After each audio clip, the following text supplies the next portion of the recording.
entonces se acuerdan, o estamos de acuerdo, en que si todos tenemos todas esas vivencias en nuestra mente, a la hora de narrar, vamos a elegir, ¿sí?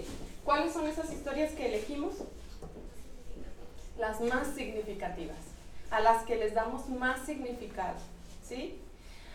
Las que para nosotros fue lo más fuerte que me pasó.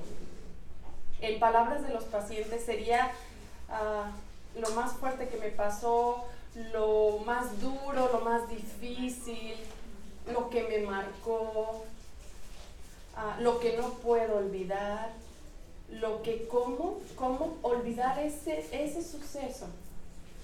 ¿Se fijan?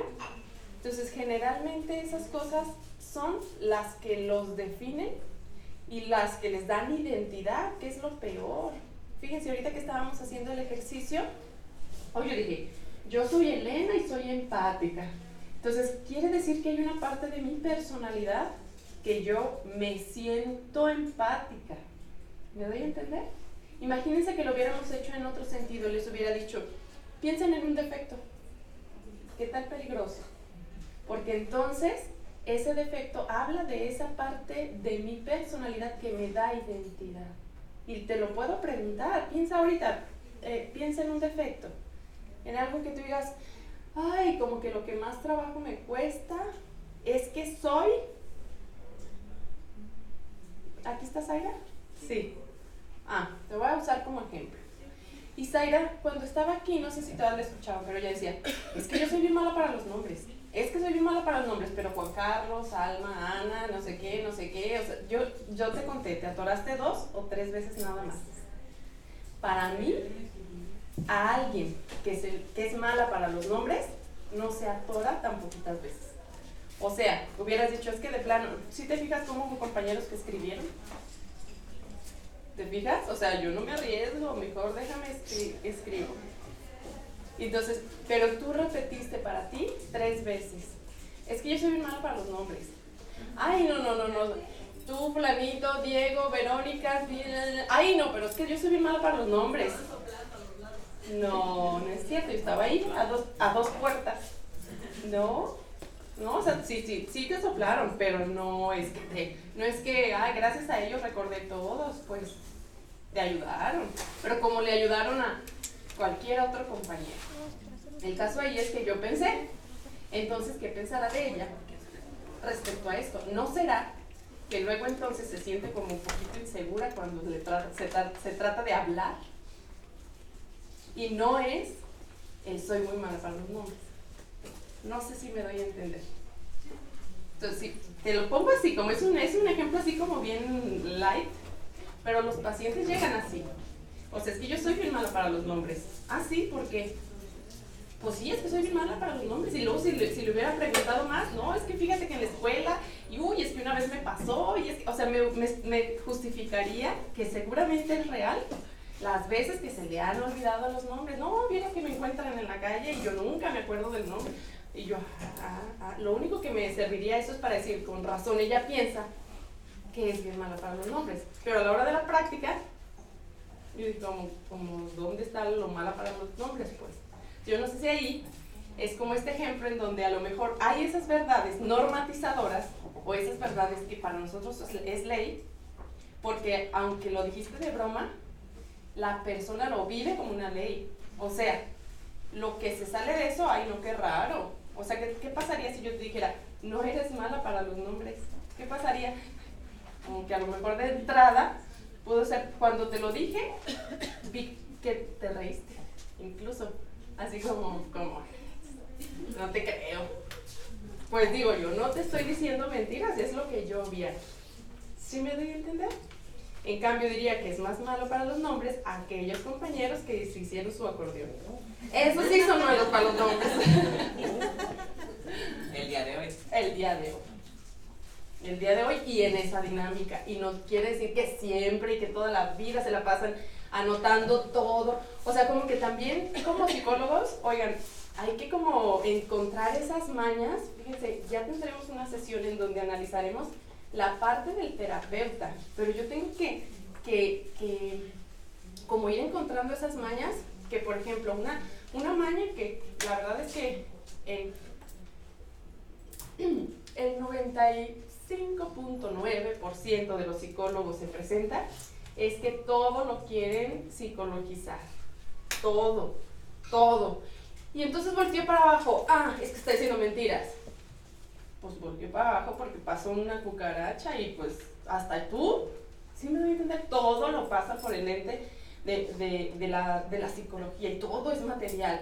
A ver, sí, me sirve, pero también hay que aprender como a discriminar y como a ver también que no siempre todo explica algo clínico, porque entonces si no me termino perdiendo. Digo, no sé si a ustedes les pasa, pero si yo trato de agarrar todo, cada movimiento que el paciente hace, pues llega un momento en el que veo tanto escrito que digo, de todo esto, ¿qué será importante? ¿Qué será lo que realmente vale la pena rescatar? ¿Sí? Entonces aguas con esa tendencia a psicologizar todo, ¿sale? Una vez me acuerdo que un maestro en la carrera de psicología nos dijo, es que si ustedes son psicólogos, todo es psicología. Entonces, te levantas y es psicología, comes psicología, duermes psicología, te bañas psicología, todo es psicología. Él era filósofo. Hombre, pues mira, yo lo tengo anotado. Y llegó un momento en el que dije, no, también uno es persona. Y entonces, cuando analizo esa parte de la identidad, digo, sí, el ser psicóloga me da una parte de mi identidad. Es decir, yo soy psicóloga, pero ¿cómo me estorba al momento de tratar a mi hija? Y si yo soy psicóloga, o sea, imagínense qué presión social para mí que mi hija vaya a la escuela y tenga un problema de aprendizaje, por ejemplo, o que tenga un problema de conducta, o que tenga, no sé si me doy a entender, o sea, porque socialmente el hijo de un psicólogo, ¿cómo debe ser? Perfecto, qué bueno que ni se la pensaron, porque todo esto son como se vive pero no se habla. ¿Me doy a entender? Entonces, he tenido psicólogos en terapia porque tienen a sus hijos con algún conflicto y sí o sí tengo que trabajar esa parte. O sea, ¿y tú como psicóloga cómo vives esa presión? ¿O tú como psicólogo cómo vives esa presión de la familia perfecta? Ay, no, Elena, le diste en el clavo. Porque nos pasa a todos, ¿no? Porque cruzó la mano así, volteó para arriba y le dije, ahí es. ¿Sí me da a entender? O sea, yo tengo que basarme, fíjense. Y aquí, ahorita que me fui al break, me estuve pensando, dije, a ver, quiero profundizar un poquito más en este tema porque no quisiera dar como esta idea o que se entienda de esta manera. Los diagnósticos nos sirven. Ustedes en institución trabajan, bueno, el diagnóstico a mí me parece que es uno de sus instrumentos de trabajo principales, ¿o no? O al menos te llegan los pacientes diagnosticado con depresión mayor o diagnosticado con, los diagnósticos no están peleados con el modelo sistémico, no están peleados con el modelo de la narrativa. Lo que estaría peleado es que tú etiquetes también y formes parte de esta verdad normatizadora que el paciente trae. Trabajé también en una escuela, en una secundaria, era secundaria y prepa. Entonces, imagínense, los chicos tenían desde 11, 12 años que vienen de la primaria, hasta 14, 15, incluso 16, había quien tenía 17. Entonces, imagínense como de 11 a los 17 años, pues la adolescencia, ¿verdad? Había un chico que estaba diagnosticado porque su papá era médico neurólogo, o sea, una cosa así fregoncísima. Médico, neurólogo, cirujano, que quién sabe qué, especialidades y especialidades y especialidades. Y él estaba diagnosticado con Asperger, me parece que era Asperger. Fíjense, ni siquiera me acuerdo tal cual. ¿Por qué? Porque lo que yo trabajé con él, pues el diagnóstico nos sirvió como de, ¿sabes? O sea, como decirte, ¿cuántos años tienes? O sea, no en base a lo que me digas te voy a tratar. Uy, me dijo que tenía 18, no, pues no sabe nada. ¿Sí me explico? Tiene 18, entonces a sus 18 ya te estoy halagando, que te estoy señalando. A tus 18, yo te voy a hablar como le hablaría a alguien de 18. ¿Sí me explico? Y no a decir, no, pues este no sabe nada. Uy, este no ha vivido nada. Para eso nos sirven los diagnósticos. Para saber de dónde vienen y de qué manera, por ejemplo, ese diagnóstico ha influido para esa persona. Para este chico, que estaba en segundo de secundaria, como traía trastorno Asperger, y bueno, les digo así porque fue una de sus expresiones. Es que como yo tengo Asperger, a mí siempre me cuesta trabajo la escuela.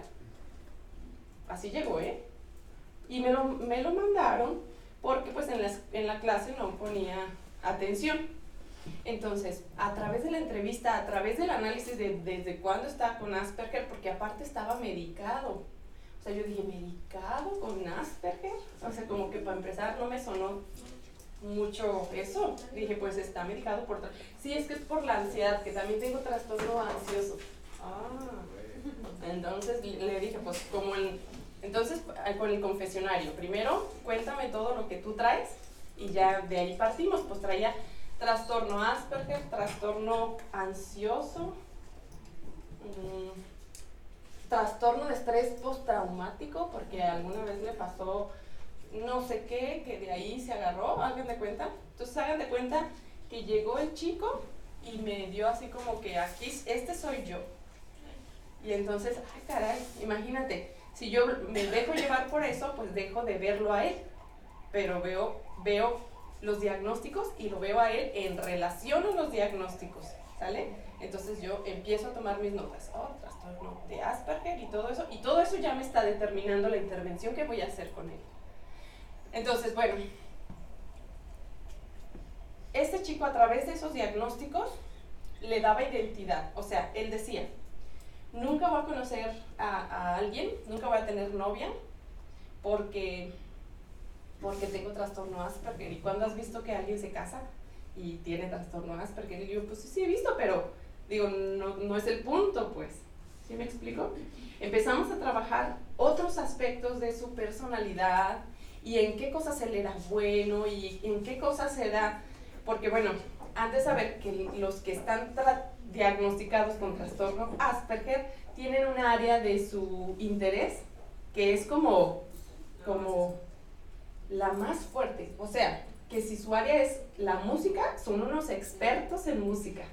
Que si son los videojuegos, híjole, atrévete a jugarles contra ellos. O sea, son buenísimos. Porque como que se enfocan muchísimo. Eso es un rasgo de la personalidad Asperger.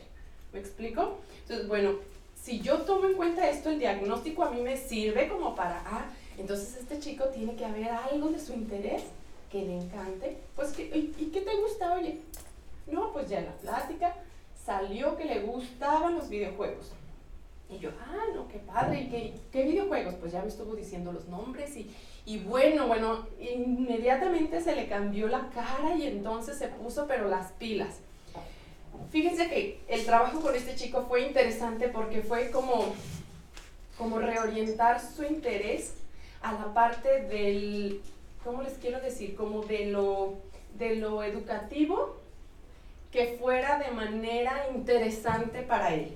Un esquema tradicional educativo para él pues no le hubiera funcionado, que este es como el modelo que ahora las escuelas intentan como aplicar, pues, o sea, no vamos a tratar a todos igual, sino que, bueno, este alumno tiene estas características, requiere este tipo de educación. Entonces ahí se facilitaba un poco porque se podía hablar con la maestra o los maestros, se cambió de lugar, se le dio como voz en el grupo, o sea, generalmente era como el que todos ignoran. Entonces, si todos ignoran, si todos te ignoran, o sea, va a llegar un momento en el que tú vas a empezar a ignorarnos a todos. Y entonces vamos a decir, ¿verdad que tenía Asperger? Porque ellos no interaccionan, ¿se fijan? Entonces todo eso confirma ese diagnóstico y le confirma lo más peligroso, que a la persona le confirma. Entonces la persona dice, pues que tengo Asperger. Entonces bueno, se empezó a incluir en el grupo, empezó a tener participación más activa. Entonces este chico mejoró mucho hasta que hasta que volvió a casa, pues. O sea, ¿cómo les quiero decir? Con los papás fue un trabajo muy difícil de integrarlos, porque pues el médico cirujano y tú, psicóloga, vienes a mí a decirme, yo con 50 años y 28 de experiencia, y no sé si me voy a entender, en aquel entonces pues yo no tenía a lo mejor tanta experiencia, o estaba a lo mejor más chica, y todo eso fue como, oh. Entonces, sí, le puedo reducir la dosis, y yo, lo mejor que le dije, pues, ¿por qué le está dando ansiolítico? No sé, ¿qué tal si probamos por medicamento homeopático, o flores de Bach, o algo así, para que cubra la parte de le estoy dando algo? Pero dile eso a un médico. O sea, el médico es alópata, no es naturópata. Entonces es como, o sea, imagínate qué psicóloga le debe haber parecido. Esta polluelas, no sabe nada de la vida. Le voy a recomendar unos cursos, no sé, o sea, así como así llegó el señor, ¿no? Entonces dije, ay, joder. Pero bueno, qué difícil para el niño, pero en este sentido, el niño va a crecer, o sea, en algún momento, me acuerdo que yo le decía, fulanito, busca ayuda, cuando, o sea, eso es parte de uno, eso no es los que están enfermos, los que están locos, los que busca ayuda. Conforme él creciera, él se fue como adueñando mucho como de la parte de él y de su situación, no sé si me doy a entender. Estaba muy consciente y me quería mucho, llegó a quererme mucho, pues. Entonces le decía yo, no te dejes, o sea, ya que estés más grande, que tú puedas decir, yo quiero ir a terapia, pues adelante. Y bueno, lo dejé de ver hace como 6 años. A ver, yo creo que ahorita ya es todo un joven y me daría mucho gusto ver qué pasó después, ¿verdad? Pero entonces, siguiendo con esto, chicos, los diagnósticos, les decía, utilícenlos, válganse de ellos, mas no permitan que los determine, y dense cuenta de cómo al paciente lo está determinando, porque eso es de entrada, de cajón. O sea, yo no conozco a un paciente que llegue y diga, tengo trastorno depresivo mayor, pero yo no les creo. Todos llegan así, ajá. Me voy a poner a llorar ahorita, pues ya ves que tengo el trastorno depresivo mayor. Se me agudizó. Y yo observé que, por ejemplo, cuando estábamos haciendo la dinámica, luego decía Juan Carlos, ¿cómo se dijo él? Juguetón. Entonces, bueno, cada rato sacaba su celular y luego estaba haciendo la dinámica y le valía, él estaba en su celular. Pero ¿por qué lo salía? Te voy a decir, tal vez tu inconsciente ahí o tu subconsciente actuó. Pero cuando yo me etiqueto, yo me doy permiso. No sé si me doy a entender. Juan Carlos, en lo poco que te he conocido, al menos en esta sesión y a través luego en línea que me ha tocado, pues, o sea, yo nunca he visto que te llamen la atención porque no pones atención. ¿Sí me doy a entender? O sea, eres una persona que normalmente le da seriedad cuando hay que darle. Pero en la dinámica te permitiste ser juguetón. No sé si me doy a entender. Ese es el poder de las etiquetas. ¿Sí? Ahí nos estábamos etiquetando. Entonces, como yo diciendo que era empática le hubiera dicho a alguno de ustedes, no te entiendo. A ver, sé más claro, pues, sí. No sé si me va a entender. Esa etiqueta me va a determinar. Entonces, el divertido, pues de pronto se echaba el chistorín, se le escapaba uno que otro. Y entonces la simpática, pues no dejaba de sonreír, ¿verdad? ¿Sí me explico? O sea, como fíjense qué importante es la cuestión de las etiquetas y del diagnóstico clínico. Entonces, bueno, este diagnóstico forma parte de esa narración dominante. Y la narración dominante son múltiples relatos acerca de nosotros mismos, de los demás y de nuestras relaciones. Todo tiene un relato que lo sostiene. Todos los aspectos de nuestra personalidad, hay una verdad que atrás nos dice, sí, por ahí es. El relato que prevalezca a la hora de asignar significado a los sucesos de nuestra vida determinará en gran medida la naturaleza de nuestras vivencias y de nuestras acciones. Es lo que decías, Fátima. Sí, Fátima, ¿verdad? Que te decía, ¿por qué el paciente escoge este número? ¿Por qué? Pues porque es lo más significativo para él. Porque es lo que más le marcó en la vida. Entonces, cuando le dio significado a eso, fue lo más fuerte. Antes de que llegaran todos les decía que en las palabras de los pacientes, generalmente predomina la historia que lo más fuerte que me pasó. Entonces tú le puedes preguntar, ¿qué es lo más fuerte que te ha pasado? ¿Sí? ¿Qué es lo que, quién te ha influenciado más en tu vida? ¿Cómo fue que te decidiste a casarte con esa persona? ¿Cómo fue que estudiaste esta profesión? A ver, les pregunto, ¿cómo fue que elegiste estudiar esta profesión? A ver, váyanse un poquito hacia adentro. ¿Qué fue? ¿Quién me influyó? ¿Qué creía yo en ese entonces? Ay, es que yo soy una persona muy ayudadora. No, en aquel entonces, a lo mejor andabas ahí metiendo tu cuchara en donde quiera y dijiste, esta carrera me viene a confirmar, ¿verdad? No es otra cosa más que andar de chismes, ¿verdad? No lo quise decir tan feo. Pero sí es como una parte de eso, ¿no? O sea, ¿qué tanto lo que me define está determinado por lo que me cuento? Y la respuesta es todo, muchísimo, todo tiene que ver. Vamos entonces con lo que sigue. Entonces fíjense, si predomina una historia saturada de problemas, si nos invaden una y otra vez la desilusión, el resentimiento, la tristeza, representaremos de modo habitual la misma vieja y problemática historia que revivimos como si hubiera pasado ayer. Cuando trabajaba con los adictos les contaba esta historia. Fíjense que esta era una vez, en un reino muy lejano, una princesita que tenía unos 6-7 años y que esa princesa pues era hija de un rey, era hija del rey, del reino, o sea, vara alta pues. Y entonces en ese cuento, en esa historia, su mamá fallece, porque yo no sé por qué, pero Disney abusa de matar a los mamás y los papás y bueno, pues en esa historia, la mamá fallece y el papá pues vuelve a casarse. Entonces ella tiene a una madrastra que para desgracia, desafortunadamente, digamos como para aportar a sus males, pues es malvada. Y no solo malvada, era bruja. Entonces, esta madrastra tenía un espejo, porque esta madrastra era muy vanidosa, bueno, la uña larga así picuda, como se usan, y aquel pestañón y bueno, si fuera de la época actual, botox y implantes acá y allá, y pelo, bueno, de 1000 colores, y bueno, entonces vanidosísima. Pero Blancanieves se daba cuenta que le preguntaba al espejo que quién era la más bella del reino. Ajá.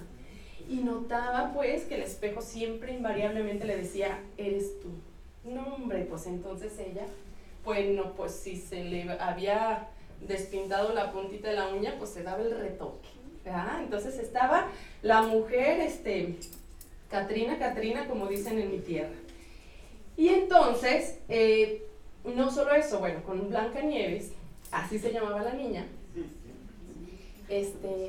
era muy mala, o sea, la trataba muy mal, generalmente la ponía a hacer cosas que no le gustaban, y entonces esta chiquita, pues bueno, sola, con esta relación tan difícil con la madrastra, mitigaba un poco, pues que tenía a su papá, ¿verdad? Pues ándeles que el papá se muere, y entonces Blancanieves queda al cuidado de su madrastra. Entonces ella sigue creciendo y sigue acumulando un montón de historias de rechazo, de abandono, de desilusión, de no querida, de maltrato, y se va armando su historia de vida. Entonces llega un momento en el que dice, ya no más, no aguanto más. Sin embargo, pues, ¿qué hacía, verdad? Pues era una princesa, pues no es como que las princesas en ese entonces fueran como muy autosuficientes, ¿verdad? Como las de hoy. Entonces, en algún momento vio a la reina que le preguntó al espejo, peinándose así, Y entonces le dijo, ¿quién es la más bella del reino? Y el espejo, qué raro, pero le dijo, pues, híjole, así casi, híjole, hoy no te va a dar gusto, porque la más bella del reino, pues es Blancanieves. Ya está saliendo de la adolescencia, ya está agarrando forma. ¿Qué les decía yo a los chicos, a los adolescentes? Les decía, ay no, pobrecitos de ustedes, porque a esta edad es la menos forma que tiene uno. Yo veo fotos y digo, ay, guárdalas. Pues esta chica ya había pasado la adolescencia y ya estaba entre las más bellas del reino. Pues la reina se enojó tantísimo que dijo, no puede ser, es que no puede ser, no. Y bueno, la mandó matar, para no hacerles el cuento largo. ¿Cómo ven? Entonces el cazador, bueno, el asesino furtivo, se apiadó de ella y le dijo, ¿sabes qué? Híjole, pues así, acá traes un enemigo acérrimo que es tu madrastra y pues te quiere dar cuello, así que pues yo te cuento y pues no tengo el corazón y ahí verás tú qué haces, ¿verdad? Y entonces ella, pues ¿qué creen que hizo? Pues patitas para que las quiero y se fue, dijo, ni modo que la princesa, que quién sabe qué, que el príncipe no me vale, se fue. Bueno, en la historia, ¿verdad? Ella encuentra unas personas que se apiadaron de ella, la dejaron vivir en su casa. Ella encontró un sentido como para decir, bueno, sí puedo ser útil, pero la madrastra tenía sus métodos y entonces pues como era mala y tenía magia, pues se dio cuenta y fue y le dio una manzana y se la comió y se murió, ¿sí? Pero ese hechizo, la madrastra no sabía que un beso de amor lo podía despertar, ¿sí? El príncipe del cuento se enteró y entonces la buscó y entonces le dio un beso de amor y aventó el pedazo y revivió y vivieron felices para siempre. Y colorín colorado, este cuento se ha acabado. Ay, no tengo mucha gracia para contar cuentos, pero ya se pudieron dar cuenta. Pobre de mi hija, cuando crezca. Ok, ahí vamos a lo bueno. ¿Cómo? Apenas que pasó lo bueno. Muy bien, en todas las historias hay un protagonista, hay un antagonista o un villano y hay un conflicto, ¿verdad? Y hay una resolución y vivieron felices para siempre. Pues, ¿qué creen? Que les dio risa, ¿verdad? ¿Por qué les dio risa? Es un cuento, de verdad, o sea... Eso es Sofía. Para que no se sienta mal. Es un cuento, de verdad. Porque es una manera, a pesar de que les resultó irónica, a pesar de que les resultó ridícula, a pesar de que les resultó sin sentido, las personas se cuentan esos cuentos a sí mismos, ¿eh? De veras, a veces hago esa cara que hizo Sofía cuando le digo, ¿es en serio? Y yo, ¿es en serio? ¿Sí me voy a entender? Entonces yo digo, me contó un cuentazo. ¿Verdad? Me encantó, esta vez me fascinó la parte en la que... No sé, me voy a entender. Oigan, quiero explicar esta parte. Yo soy muy seria cuando se trata de mi trabajo, pero sí quiero explicar esta parte porque en la narrativa hay que apelar a la parte creativa, hay que apelar a la parte del humor, del sentido del humor, de decir, a ver, los problemas son tan serios que merece que no se los tome en cuenta, porque si nos los tomamos en cuenta, pues entonces ya está jodido el paciente y jodido uno también. ¿Me explico? Entonces uno tiene que darle recursos, ¿sale? Entonces una parte de mi personalidad pues también es así, entonces yo trato como de integrarla, no crean que soy pura guasa, a veces, o sí, o sí crean, bueno sí, bueno no, bueno a veces. Entonces fíjense, entonces los pacientes vienen con un cuento, ¿sí? Con una historia, en donde de seguro va a haber un protagonista, y el protagonista, ¿qué creen? Que generalmente es la víctima.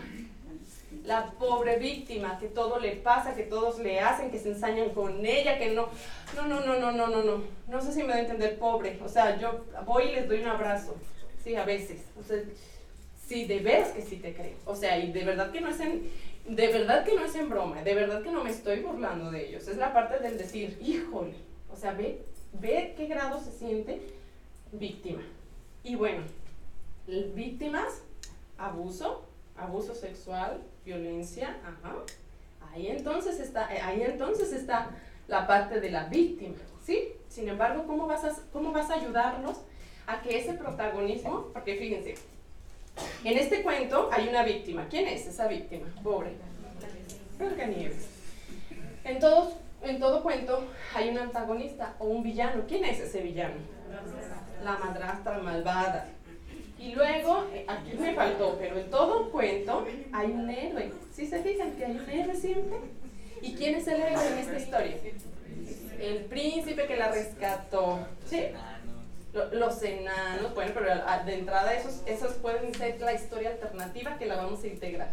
Esos números que no contó porque pues no se había dado cuenta y ella es la víctima, ¿sí me va a entender?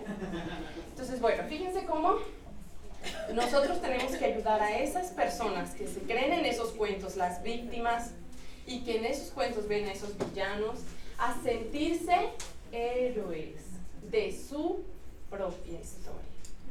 Con ese pasado tan dolorosísimo que traes, con ese pasado tan durísimo, ¿cómo es que hoy estás vivo, viva?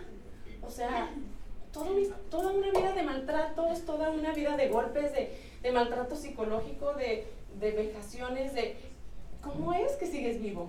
No, hombre, pues es que, bueno, pues sí soy, ¿cómo me dijo el paciente un día? Pues sí soy aferrado, me dijo.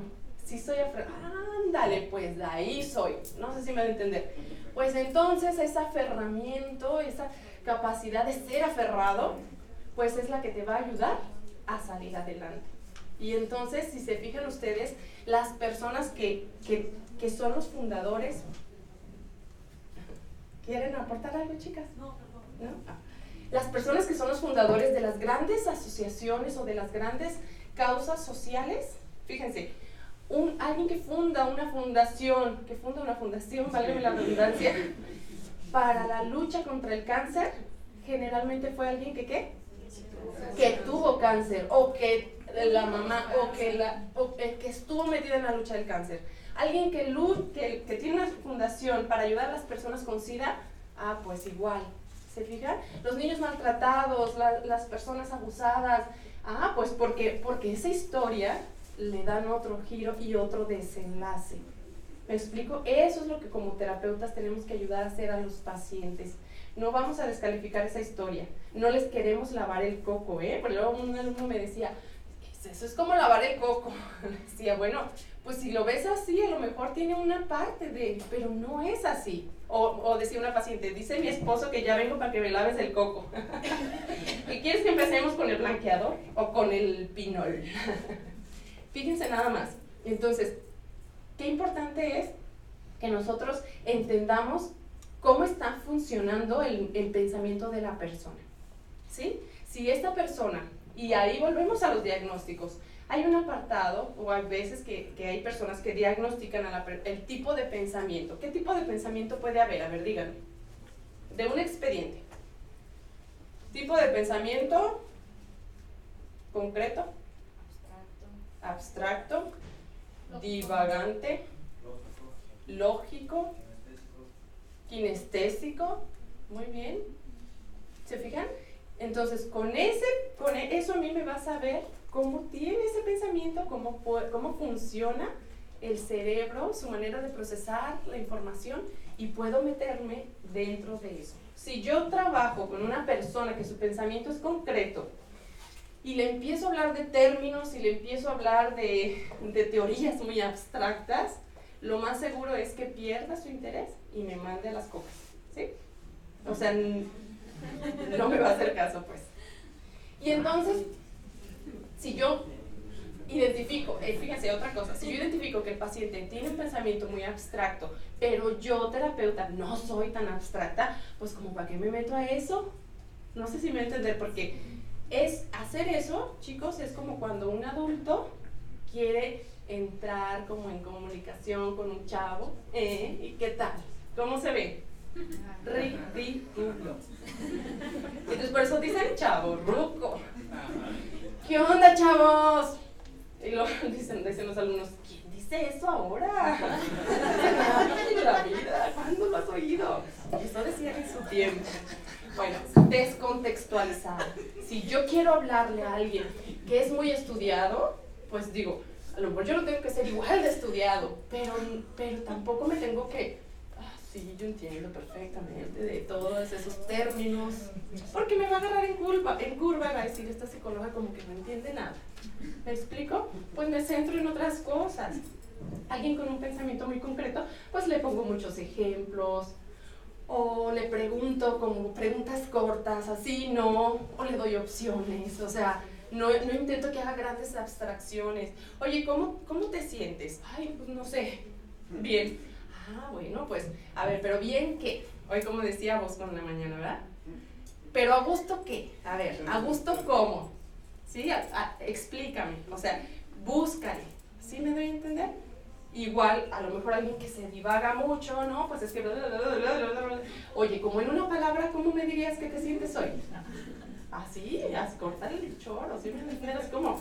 aterrízalo, porque las personas que divagan, pues se te van, y se te va la media sesión en que te expliquen la parte previa al conflicto.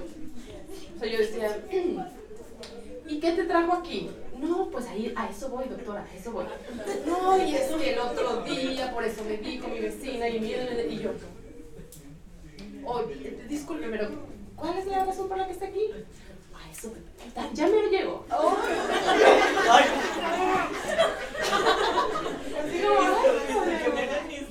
A veces de veras les digo, bueno, te quedan 15 minutos, ahí verás.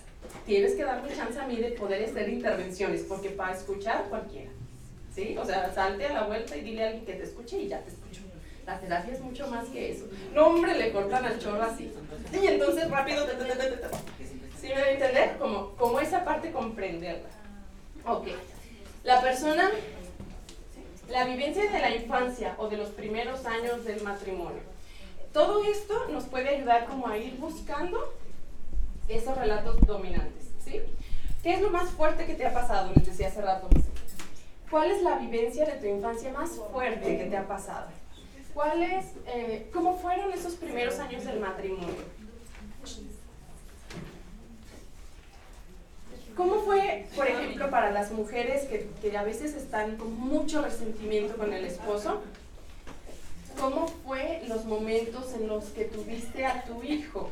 ¿Saben que químicamente las mujeres, cuando estamos en la labor de parto, nuestro cerebro está tan alerta que todo lo que pase ahí se guarda, así como le decimos en la computadora, guardar para siempre? No sé si me voy a entender. Si la mujer se sintió abandonada, pobrecito del esposo, porque se lo va a cobrar toda la vida. Toda la vida. Es que nunca está para mí. Fíjense, nunca está para mí. Cuando ahondamos, buscamos cómo fue esos momentos del parto, pues no estuvo. ¿Y por qué no estuvo? ¿Por malo? ¿Por maldito? ¿De veras? No, pues resulta que le llegó la labor de parto y el señor estaba pues en un viaje de trabajo, no sé si me doy a entender, o sea, como que hay que buscarle. De hecho, terrible. Pero imagínate cómo estaba el hospital, o bueno, cómo estaba, ¿verdad? Cómo estaba el hospital, no quiero generalizar, pero esas condiciones, y con esto que les digo, ¿cuántas historias de éxito vamos a tener ahí? O sea, generalmente, o nada más una persona te dejan pasar, o sea, de plano la que no se esté muriendo es a la que pasan, o sea, es como, una paciente me decía, estuve 12 horas sin líquido, ahí en una camilla, 12 horas. ¿Cómo? 12 horas, imagínense, o sea, son cosas que dices tú. Y todo esto, pues, a ver, chécale cómo eso influye a su historia alternativa, su historia de problemas, su relato dominante. No quiero que se enreden en los términos, pero sí que lo comprendan. Un relato dominante, decía hace ratito, me preguntaba Marisol, un relato dominante es una historia llena de problemas. Esas son las palabras técnicas, ¿sí? De pronto podemos explicarlo como esa verdad que tienen ellos. Pues se les puse a Nurka, pues, porque es su verdad, pues, es lo que para ellos esa es la que rifa, ¿sale? Entonces, la sensación de ser rechazada, entonces, ¿cómo? ¿De dónde viene? Es que fíjate que yo fui una hija no deseada, me decía una paciente. Y le dije, ¿qué crees? Casi todos los hijos son no deseados. O sea, digo, no como que me digas una novedad, ¿verdad? Pero es que la mayoría de los hijos, a ver, o díganme ustedes, o si son así de, yo lo planeé y todo, y bonito, y no sé cuándo, o sea, son los menos de los más. La mayoría, pues es un chispoteón, ¿no? Y que, a ver, fíjense bien, ¿qué pasa con los papás? Pues que conforme pasa el tiempo, pues terminan aceptando la realidad que les está viviendo. ¿A poco no? O sea, ¿cómo tu mamá te quiso abortar? No. O tu mamá se pegaba en la panza, como historias que he visto, se arrastraba, se tomaba de todo para abortarte. Ay, no, así como, ay, Elena. Y lo veo así como que, pues, ¿con quién te juntas? Te diga mi mamá. Tienes una imaginación muy amplia, no, pégame, no. O sea, yo sé que no me quiso, porque pues sí, mi mamá me decía en ese tiempo que tuvo mucho rechazo. Vamos a escuchar una opinión. Adelante, Pati. Yo creo que lo que estás comentando es como muy general. Por ejemplo, si un paciente dice que no fue deseado, yo le haría, digo, no sé, esa es su carga emocional, pero sí hay que diferenciar entre un hijo no planeado a un hijo no deseado, y cambia mucho el contexto. Lo que tú decías, pues dígame quién, a ver, a lo mejor no todos fuimos planeados, pero deseados muchos sí fuimos, y cambia mucho el contexto emocional y la carga. Y eso que dices, eso le cambia mucho, es también esa intervención que tú estás haciendo. A ver, pues, porque las historias de los pacientes así son, generales. O sea, yo no fui rechazado, así fui.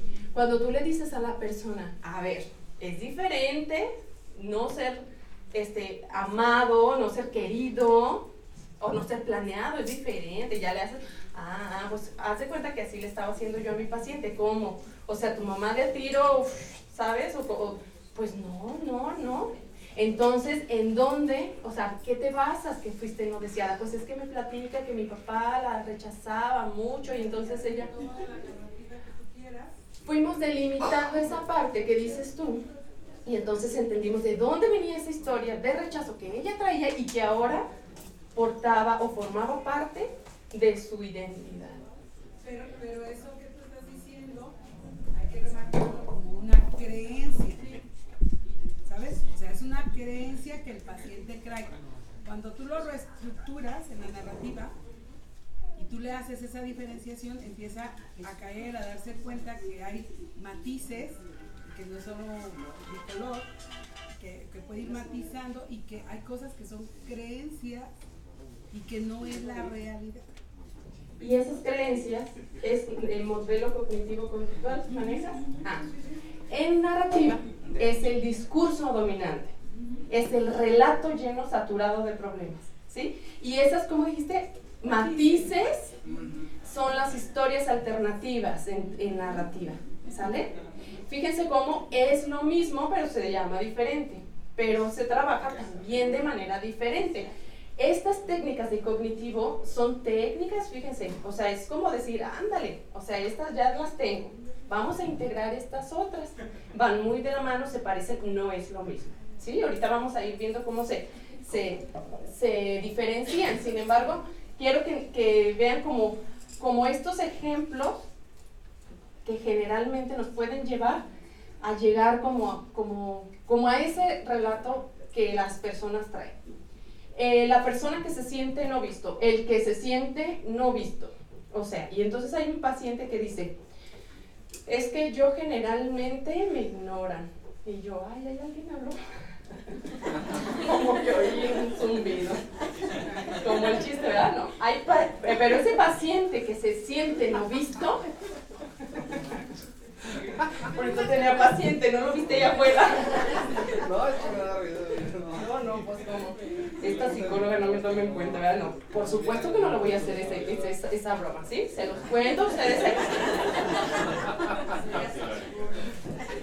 Pero esa persona persona que no se siente vista, después que analizamos esto que decía Patti, a ver, ¿cuáles son sus creencias? ¿Cuáles son ese relato que sostiene ese no ser visto? Ah, pues resulta que, bueno, ahí les va. Bueno, para los hombres, la aprobación del papá, sobre todo, es muy importante como parte fundamental de su autoestima. Entonces, cuando un hombre no es visto por su papá, no es suficientemente reconocido, hay una parte de su personalidad que se va a sentir así. Entonces, empieza a ser visto en otros aspectos. Hay quienes se ponen las pilas y bueno, les voy a demostrar a él y a todos. Me explico, pero no es otra cosa más que le voy a demostrar a él al que no me vio. ¿Sí? Bueno, ya después tú lo haces más evidente en la terapia. Sin embargo, el que se sintió no visto buscaba estos contextos, o analizamos como estos contextos en donde él no era visto. Por ejemplo, estaba en teatro. Fíjense, una persona que se mete a teatro, pues es para ser vista, ¿se fijan? Pero ¿qué creen? No le gustaban los papeles protagónicos. ¿Por qué? Pues porque él se siente no visto. Entonces, una historia donde él no es el protagonista, sino que es un actor secundario, pues confirma de cierta manera su narrativa. ¿Sí me explico? Sí, pues es que este era el mejor para el protagónico. Sí, es que... No, mira, yo ni hice casting por lo mismo. O sea, porque digo, no, eso como que no va conmigo. No va con tu narrativa, más bien. Porque entonces, todo lo que el paciente trae es porque va a buscar cosas de afuera que le van a confirmar lo que trae. Imagínense que entonces una persona que se siente conflictuada por su peso, va y entonces un día, no sé, se pone algo un poco más llamativo, se atreve porque quiere lidiar con esa situación y nota que la voltean a ver. ¿Qué piensa? Piensan que me veo gorda. Me están criticando por mi peso. Es que no debí de ponerme esta blusa, yo ya sabía que... ¿Sí me explico? O sea, todo lo de afuera lo estoy integrando hacia lo que traigo. ¿Sale? Entonces, pues ¿cómo quieres que no piense así si todas las personas con las que conozco pues me han puesto el cuerno? Ah, pues ¿qué historia traerá? Que luego se busca cierto tipo de personas que terminan o maltratándola de alguna manera o poniéndole los cuernos. ¿Me explico? No es algo mágico, no es algo de así tiene que ser, pero sí son cosas que te pueden ayudar como a entender cómo funcionan estas verdades dominantes. ¿Ibas a decir algo, Jorge? No. Adelante. Va. La que piensa que no existen personas confiables. No es que todos los hombres son iguales. ¿Lo han escuchado? O al revés, todas las mujeres son iguales. ¿Sí? Sí, Para ser parejos. Pero entonces es lo mismo. Historias de desconfianza que me van sustentando la verdad de que nadie es confiable. El que siente que todos se aprovechan de él, igual a víctima. El sentir que siempre soy yo el que más da en las relaciones. O sea, porque siempre termino con gente que es atenida. ¿Y cómo eres? Pues es que a mí me desespera ver que las cosas no se hagan. Pues ahí por ahí va. Entonces, fíjense cómo, así gráficamente, la experiencia vivida está eclipsada por esa narración dominante. ¿Sí? La eclipsa realmente como si fuera un eclipse de veras de sol. O sea, la ensombrece. Pero eso no quiere decir que no existan relatos alternativos, que son los que provienen de esa experiencia vivida. No son que yo me los inventé, que yo me los saqué de la manga, que porque así tiene que ser. ¿Me explico? Son esos relatos alternativos que junto con el paciente vamos a elaborar. Vamos a las técnicas, ahora directamente. Externalización del problema. Hablarlo, no es otra cosa más que hablarlo. ¿Más usted? Digo, la verbalización. Verbalización. Abordaje terapéutico que insta a las personas a cosificar y a veces a personificar los problemas. A ver, actúa como la culpa. ¿Sí me doy a entender? O sea, ayudas al paciente incluso como que se meta en este rollo, como decir, a ver, sácalo como de ese estado tan terriblemente serio, drástico, trágico que trae. generalmente cuando les digo a los pacientes, oye, y eso, o sea, cuando eso se apodera de ti, así tan terrible, generalmente se ríen. O sea, generalmente así como de veras como, pues sí, cuando esa dependencia hacia él toma posesión de ti y pues es como, pues que si lo ves así, pero ¿a poco no toma posesión de ti? O sea, hasta los ojos te cambian, ¿a poco no? Ahorita no los traes, ¿sí me entender? Pero cuando llegaste así como... Y esa es la parte donde ellos pueden hacerse conscientes de que el problema puede ser algo externo de ellos. Por eso se llama externalización del problema, sácalo. Y es un abordaje terapéutico del modelo de la narrativa. Es una desconstrucción de la historia de las personas, como desmenuzar, analizando los problemas que los afligen a través de sus relatos. Tenemos que saber a qué nos enfrentamos y si no, las intervenciones no van a ser tan adecuadas. Entonces, dile que te explique.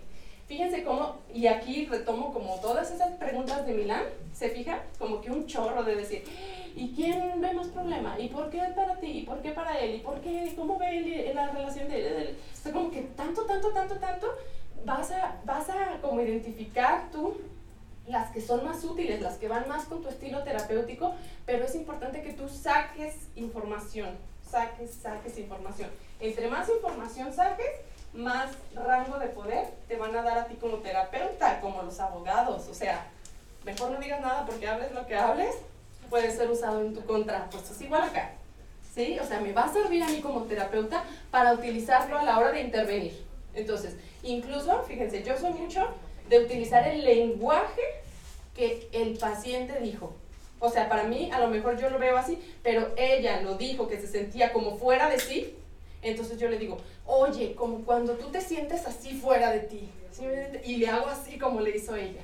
Entonces dice, ya me entendió, perfectamente me entendió cómo me siento. En esta externalización se intenta separar a la persona del problema, por lo tanto quitar esa etiqueta. Neurótica, por ejemplo, no hombre, es que esta es neurótica. Bueno, pues, ¿qué tal que sea más bien que el dominio de la ira sobre ella? ¿Sí me explico? Cuando ella se deja dominar por la ira, cuando la ira se apodera de ella, y sálvese quien pueda, a veces les digo a la familia. Y cuando la ira se apodera de su mamá, no, escóndanle la chancla. Busquen como esos aspectos que los pueden hacer conectar con los clientes dentro de su contexto. La persona, dígame. ¿Por qué dices clientes? En la terapia sistémica no se ve al paciente como paciente, se ve como cliente, queriendo despatologizarlo, queriendo quitarle la etiqueta de enfermo. O sea, cuando las personas me dicen que no venían al psicólogo, porque es la primera vez que vienes al psicólogo, ¿sabes? O sea, como... No lo veo como, bueno, perdón, es que soy quien apenas está aprendiendo de la cuestión sistémica. Me suena como una parte comerciante, no sé si me explico, entonces no se me hace apropiado. Es como un servicio, si lo ves de esa manera. La terapia sistémica te propone, no te impone. Incluso ahorita que me lo haces, que me lo reflejas, te puedo decir que no me acuerdo en qué momento lo dije, pero sé que lo puedo decir porque traigo el pensamiento sistémico. Porque generalmente, cuando yo trabajo, yo generalmente nombro pacientes. ¿Me explico? Pero a la hora de hablar con ellos, o sea, yo no le digo, es usted un cliente, pero no le digo, es usted un paciente. Sabes que tengo otra persona que me está esperando, por eso trata de ya de ser más breve. ¿Me explico? No los, como buscando no patologizarlos. Entonces, esa terminología te sugiere la terapia sistémica para utilizarlo con tus pacientes. Entonces, si la lógica tiene que ver que no le vas a decir a tu paciente como paciente, sino por su nombre, ¿por qué entonces utilizar la palabra cliente si estás fuera del argot del consultorio, o sea, fuera de ese contexto? O sea, no lo entiendo. A ver, otra vez, ¿por qué? Si no lo vas a utilizar, o sea, es para despatologizar la parte clínica, pues, de la psicología clínica, eso lo entiendo, pero lo que no entiendo es, si no lo utilizas en ese argot, entonces, en el sentido, pues, externo, pues, ¿por qué seguirlo diciendo cliente? O sea, no tiene caso. Perfectamente, ahora sí ya te entendí. Tiene todo que ver. porque es tu propia epistemología. Son mis lentes, haz de cuenta. Okay. Entonces fíjate cómo ya lo hice inconsciente. Para mí las personas que vienen no son enfermos, son personas que tienen problemas.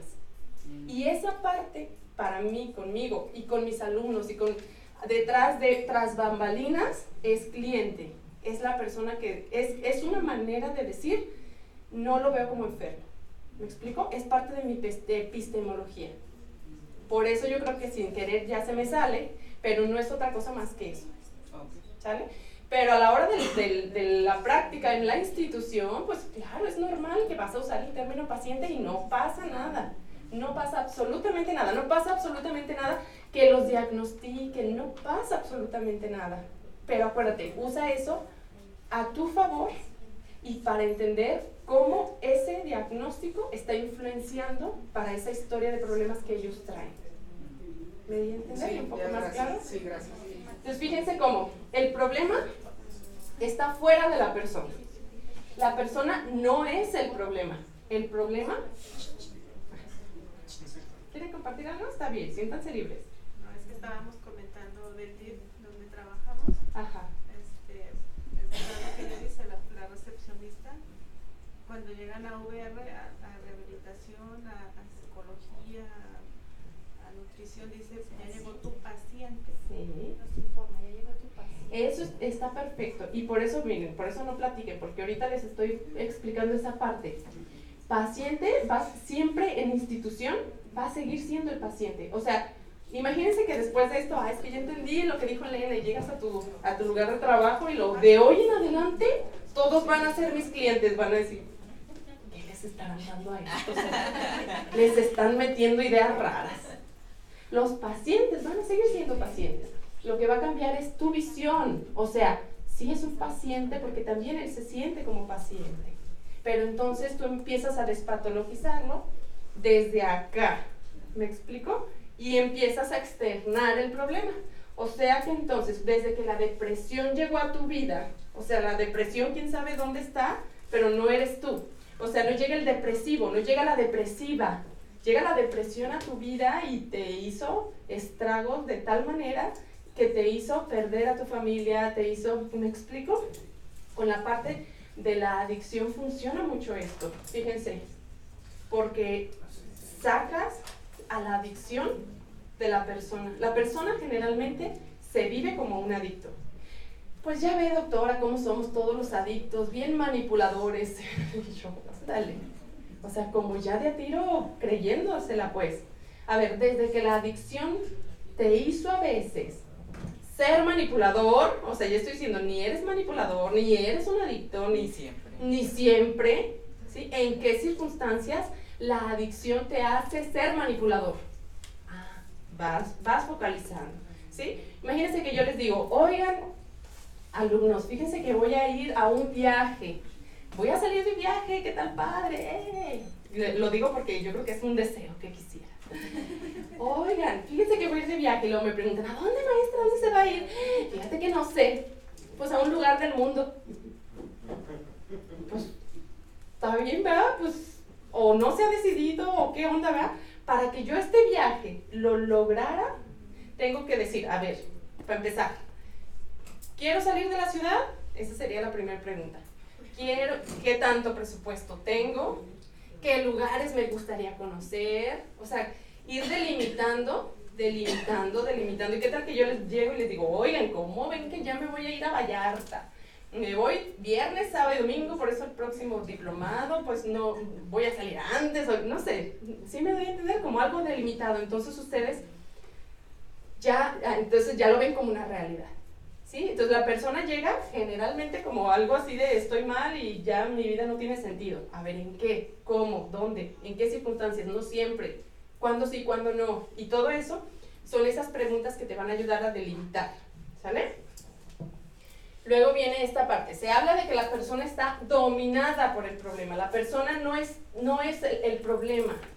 O sea, imagínense ahora, y lo voy a entretejer con la terapia de niños, todos los niños, ahora sí, generalizo, el 100% de los niños que llega a terapia cree que son el problema. Imagínate que vas tú como niño a un lugar extraño, con una persona extraña, porque tienes que hablar de tu problema, así que tienes que decirle a la doctora, tienes que decirle todo. ¿Y qué hacen los niños? No dicen nada, nada. Se voltean, se muerden las uñas, me puedo salir, incomodidad completamente. Si tú fueras ese niño, ¿qué quisieras que hicieran ahí? La crisis es vista como colapso, una desorganización familiar, y el objetivo de la intervención en crisis es apaciguar el trastorno y hacer volver a los afectados a nivel del funcionamiento aceptable. No se minimiza el conflicto. Oigan, aquí es bien importante hacerles hincapié en eso.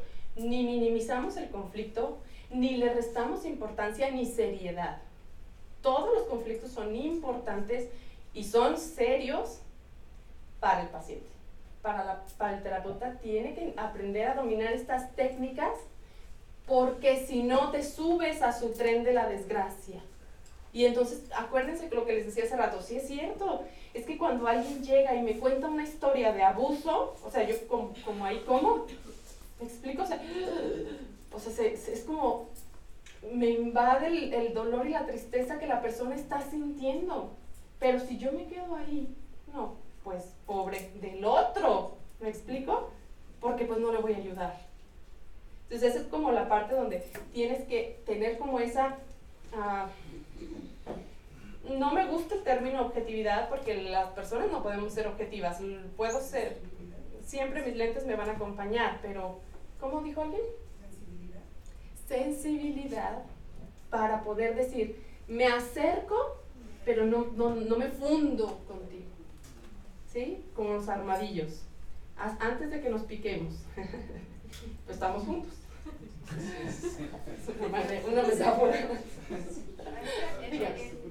Pasa mucho con trabajo social, que llegan las personas, las pasan de trabajo social, ellas llegan pidiendo apoyo y se van mucho por ese lado de decir, pobres, y casi lloran con ellos y demás.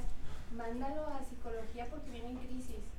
Y de alguna manera, bueno, yo he sentido eso, que así como que las psicólogas no tienen corazón, no lo entienden de esa manera.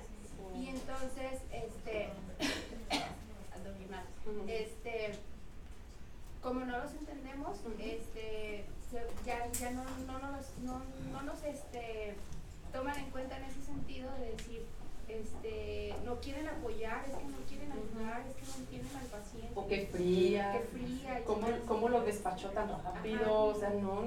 Y a veces sí, o sea, si hacemos la intervención, resulta que a veces la persona lo que necesita es una despensa, por ejemplo. Claro. Fíjate qué importante lo que dijiste. ¿Cómo te llamas? Jessica, fíjate. Fíjense, dice Jessica, todo el entorno contribuye para que la persona se sienta realmente la víctima. Cuando llega a psicología, resulta que nomás quería una despensa. ¿Te fijas? O sea, por eso es importante que veas esta parte. Por supuesto que nos puede pasar lo que les pasa también a los médicos. Incluso ustedes, a lo mejor alguna vez les ha tocado ir con un médico que dices, híjole, ni me volteó a ver. Sobre todo los del seguro. Ay, qué publicidad tan mala, ¿verdad? ¿Pero por qué? Pues porque son tanta la carga de trabajo. Oye, nos da risa, pero ¿qué creen? ¿Qué creen? Que acá afuera, en el mundo de los simples mortales, ¿cómo creen que se ve el DIF? No, amargo. Perfecto. La clínica Wow, donde todo mundo es atendido cuando llega. Ahí vamos, ahí vamos. Hay una desensibilización.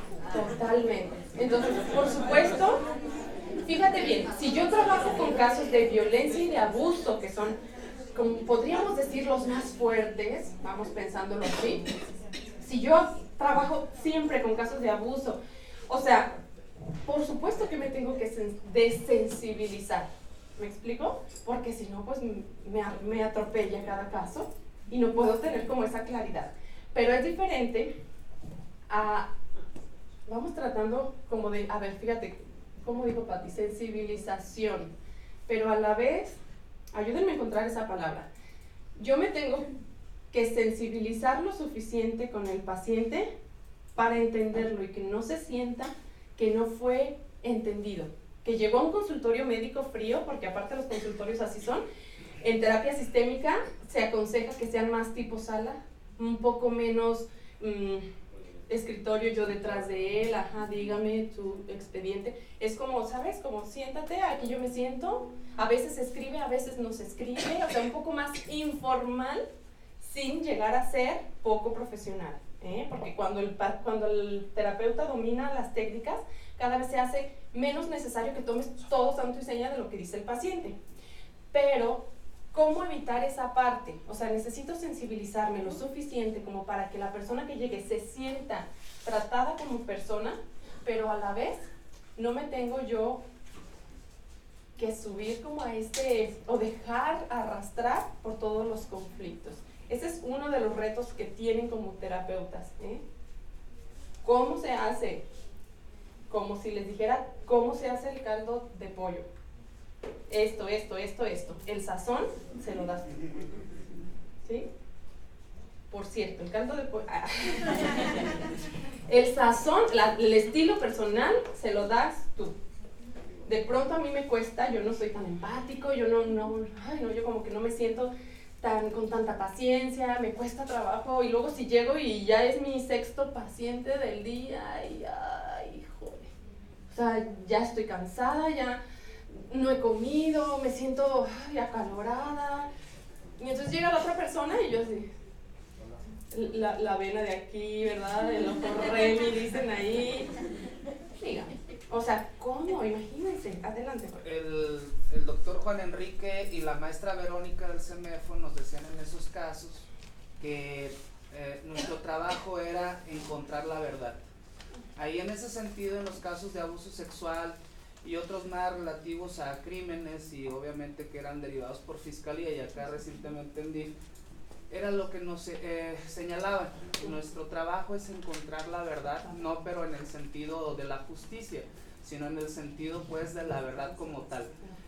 Había muchas técnicas, había muchos medios, y obviamente la parte que dice Patti, pues la sensibilidad que debemos tener es importante, pero no me gusta tampoco usar la palabra objetividad, porque ellos nos enseñaron, bueno, al menos a su servidor, me enseñaron a encontrar esa parte bajo los medios que tú creas y consideres apropiados. Obviamente ¿Te guacanaste también? sí, en ese sentido, a lo mejor igual dentro de todas las dinámicas, teorías y estrategias, pues sí, era encontrar la verdad. No es algo sencillo, y bueno, a mí en lo personal sí me afectó.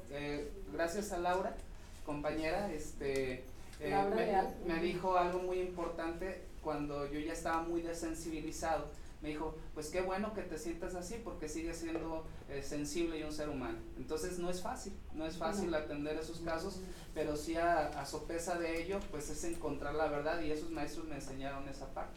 Entonces hay que encontrar la verdad, porque también hay partes muy difíciles donde algunas niñas o niños, por ejemplo, son manipulados. Tuve algunos casos de gravedad que puedo contemplar, donde eran historias de adultos implantadas, por así decirlo, en niñas o niños, acerca de pues lastimar o generar algún problema legal a la contraparte, ya sea el papá o la mamá. Entonces desgraciadamente sí veíamos esa parte, y pues era encontrar la verdad de todas las técnicas, herramientas, modelos, y si no derivar o canalizar si era muy complejo, pero sí es una parte que yo encuentro como palabra. La verdad en esos casos es muy importante. Y también, además, en el sentido pues de la dictaminación forense que se hacía, era la otra parte de la restauración del daño, y obviamente de la parte emocional, y sensibilizar prácticamente pues a todos los terapeutas o personas, porque no seguíamos la psicoterapia como tal, era algo jurídico, y obviamente era psicología forense, pero esa parte me quedó, y es algo muy bonito también encontrar la verdad en el sentido pues de lo que es la integración de las personas. Esa parte muy importante, o sea, esa verdad a mí me suena como la verdad de los hechos, ¿no? Como que a lo mejor pudiera ser una descripción más como a lo mejor como más real de la verdad que buscas, porque acuérdate que yo traigo mi verdad tú traes tu verdad, él trae su verdad, me dijeron que dijera esto, o sea, como todo eso, encontrar esa verdad de los hechos, porque a partir de eso yo tengo que ver de qué manera a esta persona le afectó, a esta otra le afectó, a esta otra le afectó. El daño principal de un abuso, cualquier tipo de abuso, es la parte de la significación, no tanto del hecho. Fíjate bien, les digo, cuando a mí me ha tocado trabajar el abuso, es decir, el abuso es como las caídas. O sea, no es lo mismo que si está aquí el piso mojado y yo estoy aquí y de pronto le hago así y se me va el pie y me caigo, no es lo mismo que si yo voy bajando por las escaleras, me tropiezo y me caigo 3 pisos, ¿verdad? El daño que me pudo haber hecho aquí o el daño que me pudo haber hecho allá fue diferente. A veces las instituciones, los papás, la gente que nos rodea, nos hace ver una caída como una caída de 3 pisos. No quiere decir que todos los abusos es una caidita. Acuérdense, hay que buscar la verdad del hecho, qué tan fuerte se cayó, de dónde se cayó, cómo fue esa caída. O sea, a lo mejor le dolió más a la mamá que lo vio de acá, porque qué doloroso es saber que un hijo está abusado, ¿no? Y en el niño, pues a lo mejor puede ser más fácil trabajarlo así. ¿Me explico? Sí.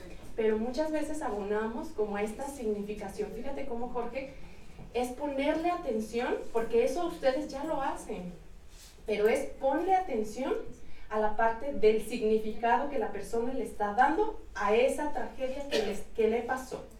O sea, pobrecito del niño, ya tu vida nunca va a ser igual, pues a ver ahora cómo superamos esto, es una tragedia desde que lo abusaron. ¿Te fijas? Todas esas, abónale al conflicto. ¿El niño cómo se siente? Me desgraciaron la vida de a tiro. ¿Me explico? Cuando trabajas con el niño es empezar a ver qué pasó. Claro que pasó, que le dolió, sí. ¿Cómo le dolió? O sea, como que tampoco es como, sé que te dolió mucho. No. ¿Cómo fue? ¿De qué manera estás viviendo ese dolor emocional? ¿Me explico? Pues muchas veces los niños nos sorprenden y pues a lo mejor pues me dan pesadillas o, ¿me explico? Ahí ves ese dolor emocional. Pero entonces la terapia alcanza esta otra parte donde ayudas a que todos pues no le echen más. O sea, de por sí esto ya fue una caída, ya fue algo que le pasó. Entonces, pues ¿cómo le vamos a ayudar todos a que este niño salga? Uno de los principios fundamentales del trabajo sistémico, óiganlo bien, colegas, es integrar a las más personas que puedan a la lucha contra el problema, ¿sí? Integro a las más personas. ¿Quién más te puede ayudar a luchar contra esa culpa? ¿Quién más te puede ayudar a cargar esa piedra pesadísima que traes del abuso? ¿Quién más? No, pues mi abuelita. Ah, pues muy bien. No, pues mi vecina. Ah, muy bien. ¿Sí me doy a entender? Como esas personas que se unan de una manera en la que ayuden realmente a que esos problemas sean menos y menos y menos. Da tanta satisfacción encontrarse con una historia de una persona que tuvo abusos, que tuvo violencia y que hoy está viviendo una vida diferente, que te hace saber que eso tiene una solución. ¿Me explico? Y nosotros como terapeutas tenemos sí o sí que creerlo. En la dinámica alguien decía, no, es que no me acuerdo, no se me viene nada de la mente. ¿Quién sabe quién será? Y te decía, no se vale decir eso. Tienes que abrir la mente. Ay, qué caso tan difícil, sí. Ay, no, este tipo de casos, sí. Pero te vas a subir a ese tren del no hay esperanza, tienes que abrirte, ¿sí? Desde tu técnica. ¿Me explico? Y quiero hacer aquí la distinción de la psicología, o bueno, no es ni siquiera una técnica, pero es como este pensamiento como muy positivista, tonto, que no nos ayuda. O sea, tú vas a lograr todo lo que en la vida te propongas. Espérame, no es cierto. No es cierto. ¿Sí me voy a entender? porque no estás solo, porque dependes de un contexto, porque depende que te prepares, porque depende de lo que busques, porque depende que se te abran oportunidades y que tú toques. No sé si me doy a entender, pero cuando tú vas a hacer todo lo que se... Ay, pues velo por el lado amable. A ver, ¿me explico? Cuando nosotros llegamos a ese punto es porque ya recorrimos un largo camino. ¿Sí me explico? Cuando los pacientes logran ver el lado amable de sus problemas, es porque ya lo trabajaron, ya lo lloraron, ya lo sufrieron, ya lo externalizaron, ya entendieron, ya agregaron técnicas, ya... ¿Me explico? Y ya puedo entonces decir, pues sí, ya te lo cuento así, pero cuando lo contaba al principio, pues se me cortaba la voz y no podía platicar. ¿Vale? Mitiga viejos pesares y libera de cargas afectivas. Se externalizan los problemas y las personas pueden cuestionarlos. Pero todo esto, ya no me quiero entretener en esto, tiene que ver porque en ese desglose que haga, nosotros tenemos que buscar esos números que se han perdido para integrarlos, no para decirle no, bórralo, apréndete esto, no, intégralo. Se usan los personajes y las metáforas alusivas a los problemas, decía un autor, que llamaba a un chico, a un niño con enuresis, con la dificultad o más bien como que se hace pipí, pipí ruin, caca traicionera, máscara de hierro, ira que ataca. Cuando se trabaja con los niños, sí o sí, mucho más que nunca, tienes que meterte a la ligereza, a decir, a ver, lo que te está pasando ni es tan serio, tampoco te pongas tan serio. ¿Me explico? Como relájate. Cuando haces eso, a veces los niños así de veras como que, es que mamá dijo que tenía que hablar de el problema. No, platícame qué te gusta, platícame qué te pasa, como, qué hiciste ayer. No sé si me doy a entender, van como quitándole esa frialdad al espacio terapéutico. Y entonces puedes externalizar más fácil el problema del niño si le pones un adjetivo calificativo incluso como gracioso, ¿no? Pues ese coraje malvado, ¿sabes? Cuando ese coraje malvado se apodera de ti, o cuando esa caca traicionera, decía un caso en donde un niño no solamente se hacía del baño, lo leyeron, ¿verdad? Claro. Sino que embarraba, fíjense. Escondía y entonces se hallaban por ahí.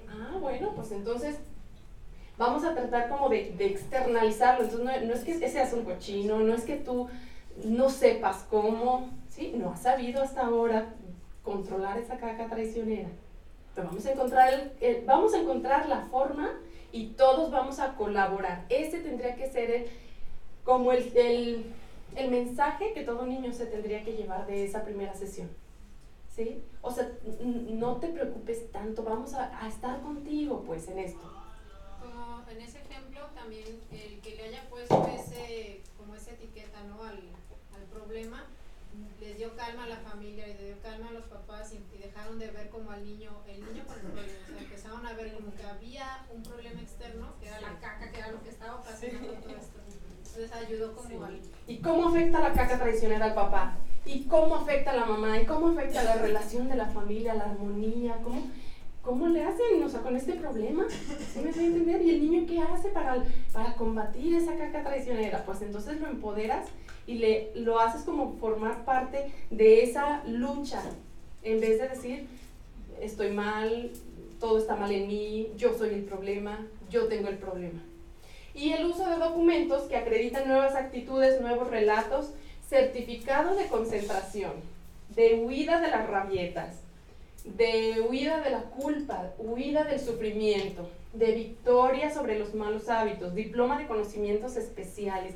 Imagínate que un niño que trabaja con esa parte de la enuresis o la encopresis, le das un diploma, y le dices, este diploma es por tu lucha para vencer a esa caca traicionera que atormentaba a tu familia.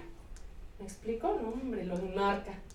O sea, lo hace parte de él. Eso es como el uso de documentos, como como por escrito. Por eso la externalización a veces cuando no puede ser verbal, se hace escrita. ¿Qué decíamos al inicio de la sesión? Con técnicas verbales o escritas, ¿sí? Podría ser dibujada, ¿no? Y, podría ser dibujada. El uso de documentos incluye los dibujos. ¿Quién dijo eso, Sofía? No. ¿Cuál es su nombre? Alejandra. Los dibujos son fantásticos, ¿eh? A ver, pon una escena, si el niño es bueno para dibujar, si no, los niños es como... O ponle con las marionetas, con los monitos, o ¿sabes? O sea, como, si es bueno para dibujar, a ver, hazme una escena de cuando la caca está en acción, ¿sabes? Bueno, le ponen a los colmillos y todo, así como, tú lo ves, ay, jole, no, qué barbaridad, hasta a mí me asustó, ¿sabes? Así como te metes así como en el contexto. Fíjate, las personas organizan su vida alrededor de ciertos significados y al hacerlo mantienen el problema, ¿sale? Lo alimentan. Se insta a revisar la influencia del problema sobre sus vidas y relaciones para identificar con precisión su impacto en su hacer, su pensar, su sentir, su decir, su callar, su identidad. ¿Sale? ¿De qué manera este abuso te ha pegado en la parte de la identidad? Fíjate bien, hay personas que incluso atribuyen su homosexualidad a eso que pasaron. ¿Me van a entender? Es como su carta de, es que debido a eso, yo soy homosexual. Entonces hay que buscar cómo eso perjudica todas las áreas de su vida. Como les digo, hay veces que nos damos cuenta que el abuso para el niño no ha sido tan doloroso como lo fue para la mamá o para el papá. Y para detectar lo que hacen para alimentar el problema e identificar sobre todo un hecho significativo donde ellos no se dejaron dominar por el problema. Es la aceptación de su impotencia ante el dominio del problema. En el lenguaje de los alcohólicos o los adictos sería salir de la negación, ¿sí? La conciencia de enfermedad, en otra terminología. ¿Me explico? Es como con los pacientes, sobre todo con los diabéticos, con los pacientes de cáncer que están así como, no, es que a mí no me puede pasar esto. No, es que si le bajo a la coca, yo creo que con eso. Están en la negación. Cuando empiezas a decir, aquí está un problema, empiezas a decir, no has podido ni vas a poder si sigues consumiendo esos productos, ¿vale? El problema y sus efectos están ligados por una relación de dependencia. El problema depende, para sobrevivir, de sus efectos, como un círculo vicioso. Entonces, cuando te decía, que les decía Sonia, cuando tú rompes un círculo vicioso es una pauta. La pauta la puedes romper de cualquier forma. Tienes que estudiar bien a la persona para saber cómo. No es donde yo quiera, es donde yo veo un recovequito así medio, ahí hago la incisión como el cirujano, ¿sale? Okay. ¿Hasta aquí hay alguna pregunta, alguna duda? ¿No? ¿Vamos bien? ¿Cómo definir y redefinir el problema externalizado? Fluidez y evolución en la definición. Es decir, el problema va cambiando. Conforme pasa la terapia, no siempre el problema se denomina así. Vamos a ir viendo un ejemplo. Tenía una paciente que llegó por una separación. Entonces, en ese problemática, la persona dijo que venía por la separación. Entonces empezamos, bueno, ¿sabes? Te compro eso. Y entonces desde que la separación, desde esta situación de la separación, ¿qué ha cambiado en tu vida? ¿Cómo te ha afectado? ¿Cómo le ha afectado a tus niños? ¿Cuáles alcances ha tenido? ¿Sale? Ya vimos todo eso y después identificó que la separación reavivaba otro problema, como el ejemplo que leyeron también, ¿se acuerdan? Donde decía, por ejemplo, no recuerdo exactamente, pero en el caso de mi paciente decía, esta separación me hace sentir menos capaz de salir adelante. Te le dije, entonces no es tanto la separación, es como que no te sientes capaz. ¿Me explico? Ahorita lo vamos a ver detalladamente. Quiero explicárselos un poquito así y ahorita lo vemos de manera práctica. De lo específico a lo general, o sea, redefinir. O sea, las personas a veces llegan diciendo, no tengo salida, no hay solución a mi problema. A ver, ¿cómo no? Vamos o siendo más específicos o viendo o ampliando el contexto y diciendo, eso no es tanto el problema. Definiciones expertas a definiciones populares, es los diagnósticos, lo que han dicho, no, pues es que este niño no se aguanta diario, es el rebelde de la familia. Pues ya lo etiquetaron, despatologizar. Facilitar una definición mutuamente aceptable, cuando hay diferencias en cuál es el problema. No, pues es que el problema es este niño que no se aguanta. Y el papá dice, pues yo no lo veo tanto así, yo creo que es porque no se ha integrado al sistema o no se ha acostumbrado al nuevo cambio del ciclo. ¿Sale? Ok. ¿Cómo el problema le afecta tanto positiva como negativamente? Acuérdense, bueno, y en otra terminología psicológica, es la ganancia secundaria de tener este problema. ¿Cómo te afecta de manera positiva? ¿Qué ganas tú al ser así? Como el reo que se hacía del baño y se embarraba de popó para evitar que lo abusaran sexualmente. Entonces ahí el síntoma no era, pues este se hace del baño, ¿verdad?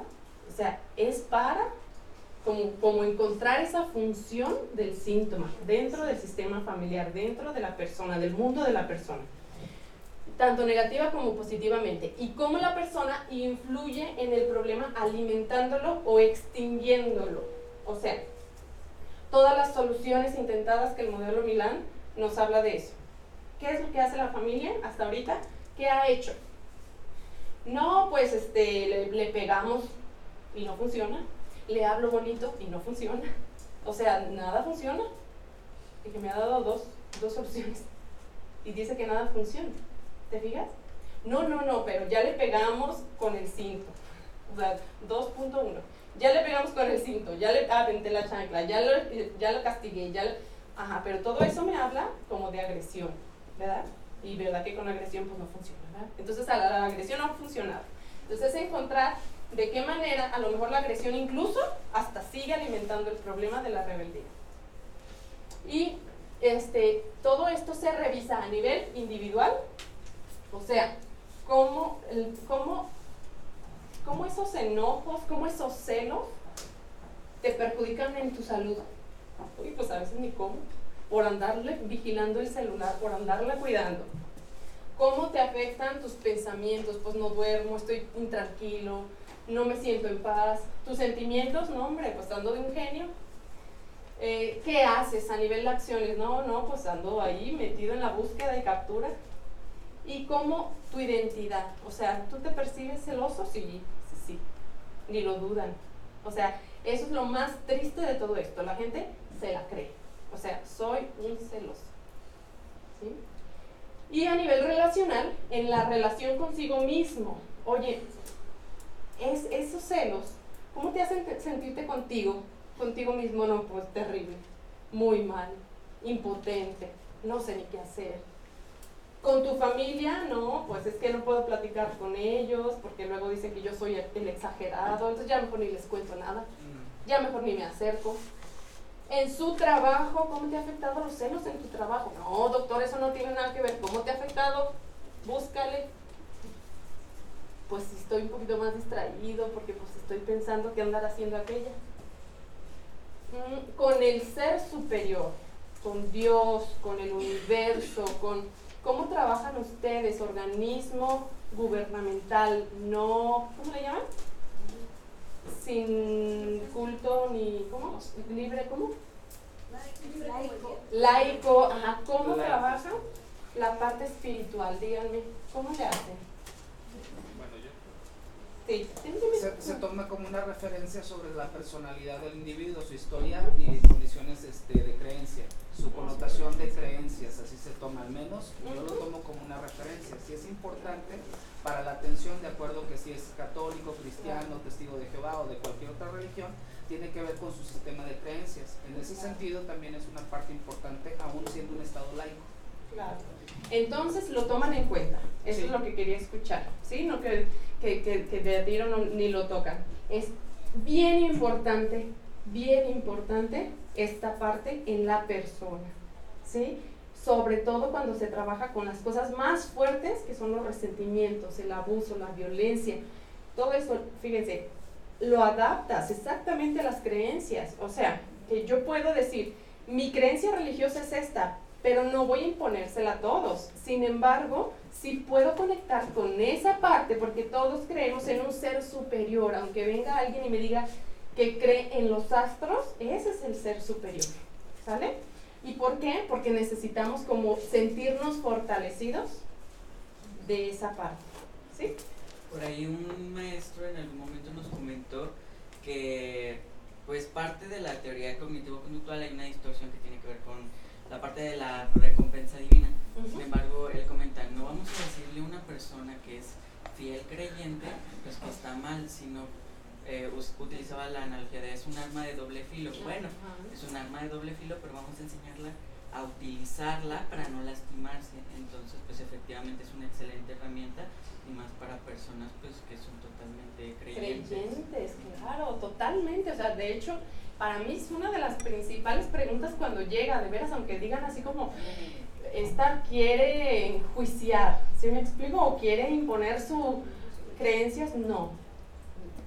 ¿Cuál es tu, a veces les pregunto cuál es tu religión, a veces cuál es la creencia que profesas, y luego después de eso, o sea, como en quién crees, y luego después de eso, qué tan religioso o practicante eres, porque puedo ser católico pero nunca ir a misa, ¿sí? Entonces es como, a ver, entender, y puede ser que, por ejemplo, con las personas que son más apegadas a la iglesia o que son más apegadas a su devoción en cuestión de rituales, pues por ahí es una puerta de entrada para que influyas en ellos, ¿sí? No le estás imponiendo tú nada y estás respetando su sistema de creencias, pero sí, lo que no se vale es dejarlo afuera, ¿sale?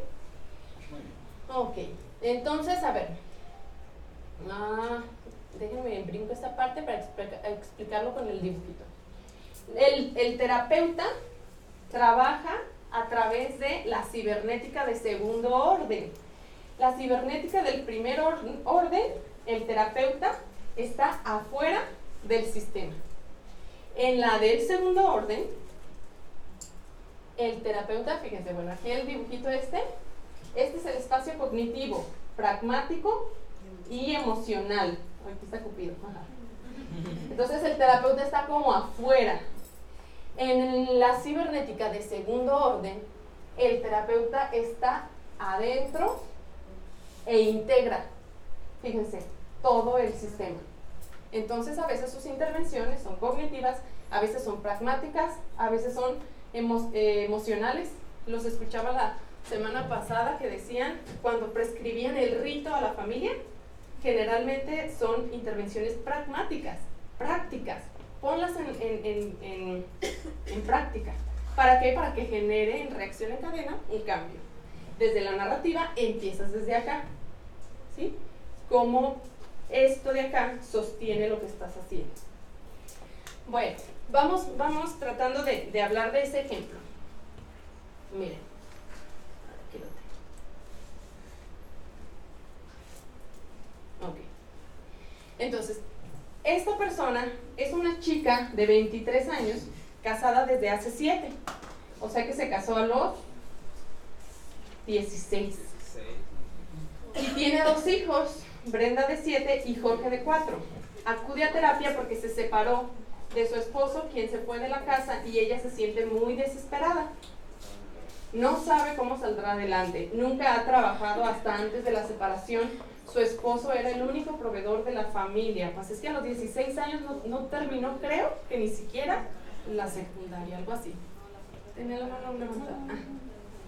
Dice, ella proviene de una familia de 6. Entonces, ¿se acuerdan que venimos pues de trabajar con el genograma, verdad? En esta familia de 6, ella es la menor.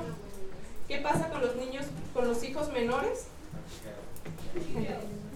Están chiqueados, dicen por allá. ¿Qué más? ¿Cómo? Ay, no. Hablan mal, dice Yardiel.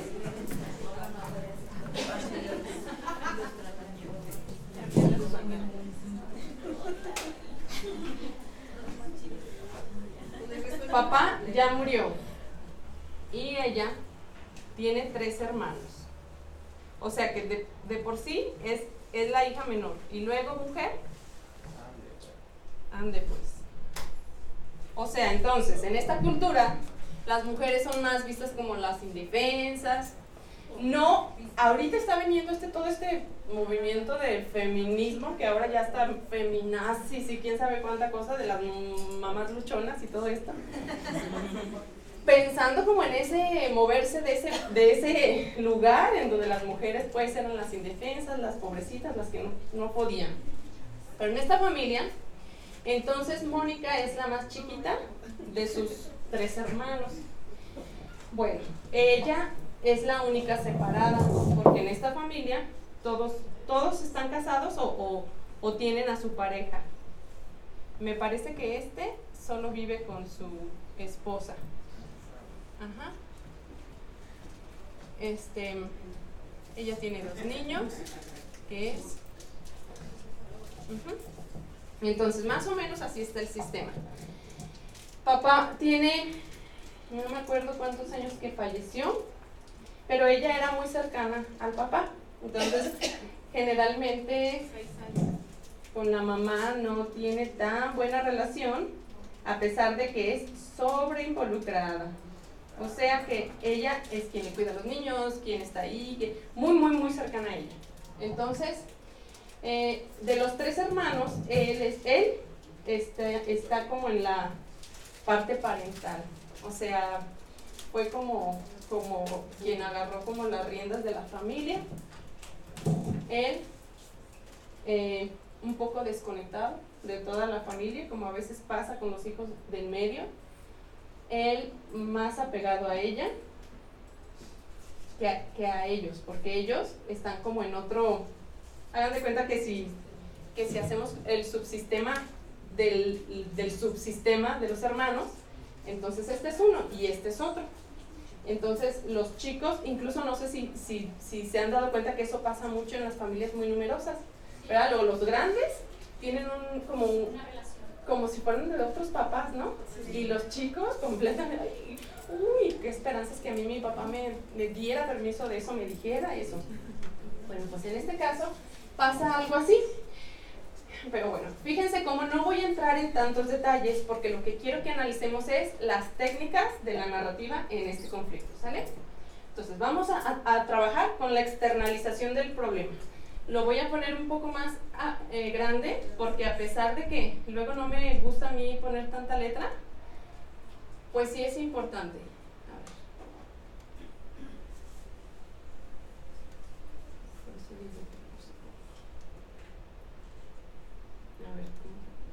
Es nada más moverle Ahí está, bien. Fíjate. Entonces, bueno, esto ya les dije. Vamos a la externalización. La externalización, catarsis, le dicen otras técnicas, ¿sí? Es la descongestionamiento emocional, la gestal, se le escucha, habla. Bueno, ni siquiera, perdón que me atrevía a atribuir la gestal, ni siquiera sé si esa es técnica de gestal. Pero he escuchado a los gestaltistas hablar así, por eso dije, esta gestal. Luego dice, bueno, se le escucha todos sus dolores, todo lo que trae ella, se escucha, para validarle su sentimiento. Es muy importante que una persona se sienta validada en su sentir. Esa es la puerta de entrada para que puedas ayudarle a modificar pensamientos. No vas a poder esperar que una persona viene a la primera, te abra todo su... O sea, de menos un cafecito, ¿no? Pero es la parte esta donde tú trabajas con todo esto de decir, a ver, todos los pesares que ella trae. Y si la persona viene muy sobrecargada, tú ya con esa maña que traes de trabajar con esta problemática, tú puedes estar pensando, fíjate, y es ahí en donde tú, terapeuta, trabajas desde el segundo orden. ¿Se acuerdan de la reflexión de segundo orden que les dije que van a hacer cada fin de módulo? Que por cierto, hoy se llevan de tarea. Todo iba bien, ¿verdad? Pero no es otra cosa más que qué me pasa a mí con lo que está pasando allá afuera. Entonces, yo estoy escuchando al paciente y luego me hago consciente de que luego esto ya me lo sé, ya sé que sigue y luego no sé qué. ¿Sí me explico? Te estorba todo eso. Hazte consciente para que puedas tener la atención en el paciente. Bueno, ella explicó porque, fíjate bien, tú ya te sabes el cuento, vamos pensándolo en cuestiones narrativas, tú ya te sabes el cuento de una historia de abuso, de una historia de violencia, de una historia de divorcio, tú ya te la sabes, a ver si estos papás se hablan, a ver si no, o sea, tú ya te sabes, traes como una especie de estructura, ¿sale? Pero si tú te pierdes en eso, te vas a perder del lenguaje que te está dando el paciente. Fíjense cómo aquí yo lo puse. Ella explicó que se siente desesperada, sola, temerosa, impotente, enojada. Si yo me pongo muy terapeuta fregón y muy profesional, digo, pues son puros sinónimos. Con que le ponga enojada ya está. No. Te estás perdiendo de las puertitas de entrada por las que puedes entrar con el paciente. Y entonces lo puse en negritas, digamos, las intervenciones. Esta situación que la hace sentir desesperada, sola, temerosa, impotente, enojada, ¿cómo la describirías? O sea, ¿cómo, si le pudieras poner un nombre, cómo sería al sentirte así? Y ella dijo, abandono. Así lo puso así. Oye, pero ahí, fíjense bien, cuidado porque es una etiqueta que la pone a ella como víctima. Y una víctima no tiene poder sobre su situación que está viviendo. O sea, la pobre Blancanieves no tenía nada de poder. Ella nomás cerraba los ojos y recibía los maltratos y todo lo malo. ¿Se fijan? La víctima no puede hacer nada con su situación. Entonces tú tienes que comprar, oye, híjole, me imagino, yo me acuerdo que en ese momento le dije, me imagino cómo es sentirse abandonada, ¿no? Pues llora y lo habla y lo habla y lo habla. Y entonces se le pide que busque un nombre que denote la situación que está viviendo. Fíjate, entonces, acá afuera. ¿Te fijas? No te estoy pidiendo que te describas a ti en lo que estás viviendo, que me describas lo que está pasando. O sea, no estoy lloviendo yo, ¿verdad? Está lloviendo. No, porque no se crean. Y entonces, dime un nombre que denote la situación que está viviendo. Esto con el fin de que ese nombre no la ponga a ella en la postura de víctima. Elige llamarla la decisión de separarse.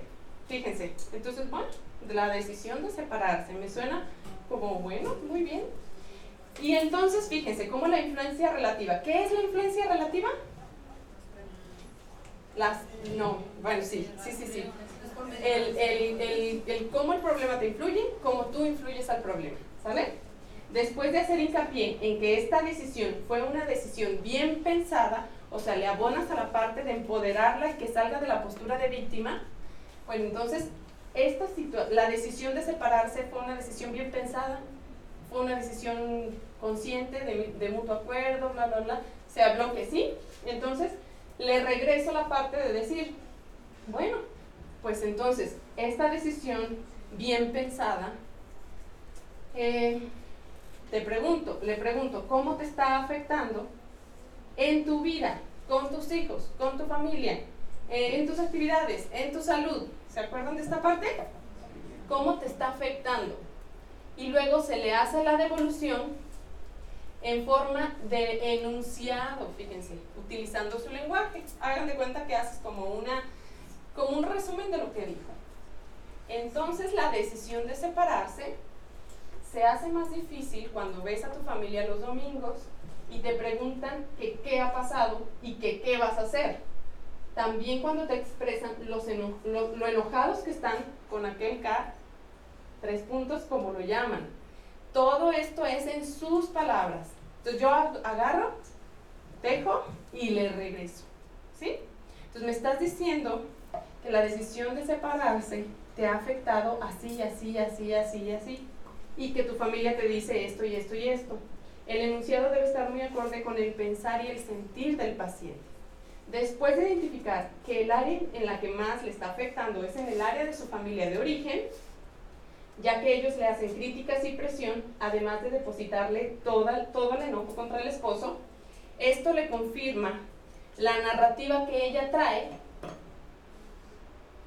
que es de ser incapaz de lograr salir adelante. Fíjense bien, cuando ella en su discurso habla de sí, pues es que no me creen capaz, es que creen que yo no puedo, que no la voy a hacer, que el otro es el que me tiene que mantener, bueno, me da a entender que entonces en esta familia, pues aparte ya después de hacer otras preguntas, pues se vive muy fuerte el machismo, en donde las mujeres pues no son, como que no son capaces, ¿se fijan? Y aparte es la chica, y aparte se separa. No, pues hagan de cuenta que todo eso es como abono al problema. Entonces, bueno, le sugiero, con esas palabras que ella usó, entonces podríamos decir que la decisión de separarse, lo que destapa en ti, fíjate, no lo estoy diciendo, no, entonces esa no es lo que esa decisión de separarse destapa en ti, tú lo definirías como no soy capaz. Sí, no me suena, sí me suena, como cuando te dijeron la palabra, ¿sí? No me defines del todo.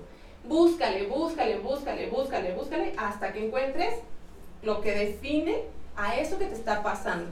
Pues es que es como esto, pero luego es como esto. A ver, vamos buscando una palabra y le ayudas, pero no se la das. Ah, sí, es que la ira, esa palabra ni la uso, yo digo pues vas a usar el lenguaje de ellos. Volvemos a las preguntas de influencia relativa, porque entonces volvemos a empezar el proceso. ¿Cómo ese no soy capaz te está impidiendo realmente salir adelante? ¿Cómo es que te impide ver tus capacidades? ¿En qué momentos se presenta más? ¿En cuáles no se presenta? Y les puse con mayúscula, no se presenta, porque hay momentos sí o sí en los que el problema no se presenta, si no la persona no estaría aquí, ¿sí? Búscalos. ¿Cómo te sientes? ¿Qué piensas que haces? Porque en esos momentos tu capacidad sí se hace presente. Bueno, voy a hacer entonces aquí un alto para que vayan a descansar, ¿sale?